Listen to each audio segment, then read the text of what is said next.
Sarah Seitz here with EssentialHomeandGarden.com. Today we'll be unboxing the hOmelabs 35 Pint Dehumidifier. Once you get all the plastic and tape off your dehumidifier, the first thing you're going to want to do is open this front reservoir holder to pull out the cord holder and untape a few more things. To pull your reservoir cubby out, you're just going to pull on the sides here. This whole compartment is going to come out. Now you've got a piece of tape holding down the handle here. Take that off. And then inside here, you'll find this extra piece. And this actually goes on the back of the device to hold your cord in place. Take that out, put your handle back down, and just push your water reservoir compartment back into place. Then you're going to spin it around, and you'll notice right here you've got the receiver, the cord wrap. You're just going to push that snugly in, and then you'll have a place to wrap your cord once you decide where you're going to put this. Before we plug our dehumidifier in, let's take a look at some of the components. Here on the back, you're going to notice the filter screen. You can take this off by pulling on the bottom tab here. You can run it underwater, let it dry. That'll keep it clean. Just make sure it is firmly in place before you run your dehumidifier, because this is important for keeping hair and other debris out of the air intake, which is behind it. Down here, we have the hose connection point.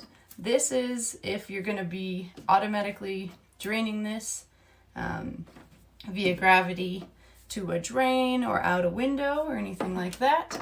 If you're not using the hose connection point, make sure you keep the plug securely in place. On the front, of course, you're going to find your water reservoir. Whenever this fills up, just pull it out, dump it into the sink, bathtub, or out in your garden. This is the 35 pint model, so this is perfect for medium spaces up to 3,000 square feet. hOmelabs also makes a 50 pint for larger areas and a 22 pint for smaller rooms. Now let's take a look at our control panel. As you can see, there are a lot of options up here for different run modes.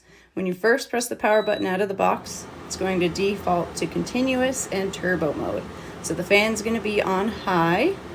If you want it on a lower setting, just hit it to turn that turbo mode off. And it's going to default to continuous as well, which means it's just going to run until that reservoir fills up, at which point it will turn off. Turn off that continuous mode, and what that does is allows you to set your target humidity range. So on the low end, 35, you can dial this all the way up to 80.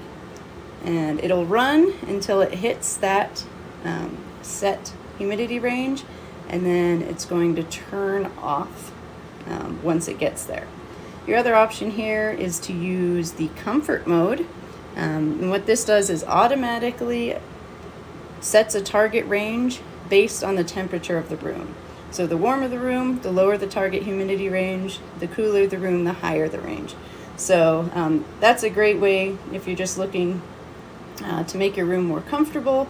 Let it automatically adjust for you, and then it'll automatically turn off as soon as it gets there.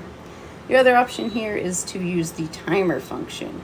So hit that once for timer off, hit it again for timer on, and that's going to allow you to dial up the amount of time you want this to run for. So it'll go in half an hour increments up until you get to 10. At 10 hours, you're going to get hour increments all the way up to 24. Whatever you set that to, it'll run for that amount of time and then automatically turn off.